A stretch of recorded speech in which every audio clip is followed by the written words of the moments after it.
미국 워싱턴에서 내린 결정 하나가 저 멀리 서울에 있는 공장까지 영향을 미친다면 믿으시겠어요? 이게 바로 지금 벌어지고 있는 일입니다. 오늘은요, 이 보이지 않는 실처럼 얽힌 세계 경제 속에서 딱 하나의 결정이 어떻게 거대한 파도를 만들어내는지 그 흐름을 한번 따라가 보겠습니다. 자, 그럼 바로 시작해 볼까요? 오늘 우리가 같이 따라가 볼 여정은 이렇습니다. 모든 일의 시작점이죠. 바로 미국 연준의 새로운 규칙. 여기서부터 시작해서요, 이 결정이 어떻게 미국 은행들을 풀어주고 그 파도가 일본까지 건너가는지, 그리고 완전히 다른 세상처럼 움직이는 한국의 반도체 시장까지 이 연결고리를 하나씩 짚어볼 겁니다. 자, 첫 번째 순서, 연준의 새로운 규칙입니다. 이걸 뭐랄까, 세계 경제를 움직이는 거대한 엔진이라고 생각하시면 돼요. 이 엔진이 어떻게 돌아가는지 알아야 지금부터 벌어질 일들을 제대로 이해할 수 있겠죠? 여러분, 뉴스에서 맨날 듣잖아요. 연준이 금리를 올렸다 내렸다.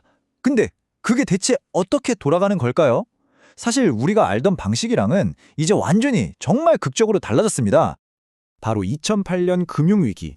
이게 모든 걸 바꿔놨어요. 그 전에는요, 연준이 시중에 풀린 돈의 양을 조절하는 데 집중했어요. 물탱크의 물량을 조절하는 것처럼요. 그런데 지금은 아니에요. 돈의 양이 얼마든 상관없이 돈의 가격, 그러니까 금리 자체를 딱 정해버리는 방식으로 바뀐 거죠. 이 엄청난 변화를 가능하게 한 핵심, 그게 바로 플로어 시스템입니다. 자, 이 플로어 시스템이 뭐냐면요, 아주 쉽게 말해서 연준이 금리의 바닥, 즉 최저선을 딱 정해놓는 거예요. 그리고 시장 금리가 그 밑으로 절대 떨어지지 않게 돈을 넉넉하게 풀어주는 거죠. 이게 왜 중요하냐면요, 덕분에 금리는 안정적으로 꽉 잡아두면서도 동시에 경제가 휘청일 땐 수조 달러나 되는 어마어마한 돈을 시장에 쏟아부을 수 있게 된 겁니다.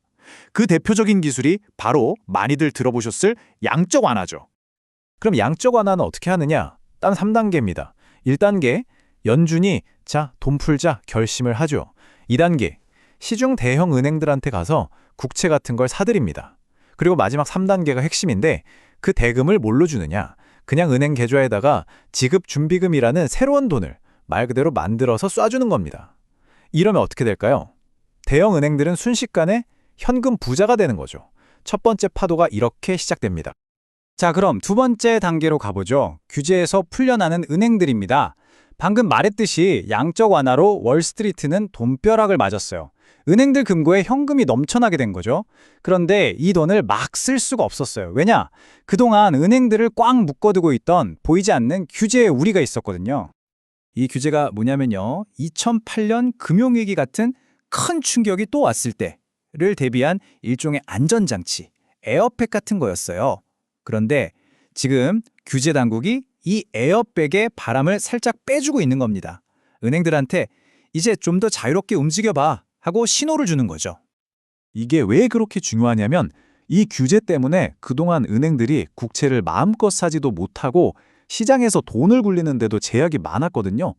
그런데 이제 그 우리의 문이 스르륵 열리고 있는 겁니다. 그리고 앞으로 무슨 일이 벌어질지 우리는 이미 살짝 엿본 적이 있습니다. 자, 보세요. 이렇게 금융권에서는 돈이 넘쳐나고 규제도 풀리고 있는데 정작 우리가 발 딛고 사는 진짜 경제, 그러니까 제조업이나 고용시장은 어떨까요? 바로 이겁니다. 이 그래프가 지금의 어긋난 상황을 딱 보여주죠. 한쪽에선 은행들이 돈 파티를 벌일 준비를 하는데 다른 한쪽에선 미국의 제조업 엔진이 식어가고 있어요. 신규 주문도 줄고 고용도 줄고 기업들은 무역전쟁 때문에 힘들다고 아우성이고요. 뭔가 좀 이상하죠? 이렇게 돈은 풀리는데 실물 경제는 약한 미국의 이 기묘한 조합이 전 세계에 아주 혼란스러운 신호를 보내기 시작합니다. 그리고 이 파도를 가장 먼저, 가장 예민하게 느끼는 곳, 바로 태평양 건너 일본입니다. 지금까지는 공식 같은 거였어요. 일본보다 미국에 투자하면 돈을 더 번다. 금리 차이가 엄청났으니까요. 그런데 보세요. 미국 금리는 내려갈 것 같고 일본 금리는 반대로 올라갈 것 같으니까 이 격차가 무섭게 좁혀지고 있죠. 이게 왜 문제냐고요? 바로 이 격차를 이용한 수조 달러짜리 거대한 게임이 통째로 흔들리기 때문입니다. 이름이 좀 어려워 보이죠? 엔 캐리 트레이드. 근데 원리는 생각보다 아주 간단해요. 그리고 이게 지난 수십 년간 세계의 금융시장을 움직여온 정말 중요한 투자 방식이었습니다. 이건 일종의 금리 차익 거래예요. 이자율이 거의 공짜인 일본에서 엔화를 빌려요. 이걸 달러로 바꿔서 이자율이 높은 미국 국채 같은 데 투자하는 거죠. 그럼 가만히 앉아서 금리 차이만큼 돈을 버는 거예요. 그런데 리스크가 있죠. 만약에 미국과 일본의 금리 차이가 확 줄어들거나 엔화 가치가 갑자기 폭등하면 어떻게 될까요? 투자자들이 너도 나도 빌린 엔화를 갚으려고 미국 자산을 팔아치우기 시작할 겁니다. 그러면 전 세계 금융시장이 한바탕 난리가 나는 거죠. 자, 지금까지 분위기를 보면 어때요? 미국 제조업은 둔화되고 금융시장은 뭔가 폭풍전야 같죠? 그런데 바로 이때 전혀 다른 곳에서 완전히 새로운 종류의 거대한 파도가 밀려오고 있었습니다. 플러스 44.7%. 와, 정말 믿기 힘든 숫자죠? 세계 경제 다른 곳들은 지금 춥다고 하는데 디지털 세상의 심장이라고 할 수 있는 반도체 시장만큼은 특히 한국을 중심으로 아주 뜨겁게 불타오르고 있다는 증거입니다. 이 표를 한번 보세요. 그림이 더 명확해지죠? 반도체는 44.7%나 폭증했는데 그 아래 석유화학이나 디스플레이는 오히려 마이너스예요. 이게 뭘 의미할까요? 경제 전체가 좋아지는 게 아니라는 겁니다. 오직 반도체 같은 첨단 기술 분야에만 모든 수요가 몰리는 강력한 슈퍼사이클이 시작됐다는 신호죠. 자, 그럼 지금까지 나온 이야기들을 한번 정리해 보겠습니다.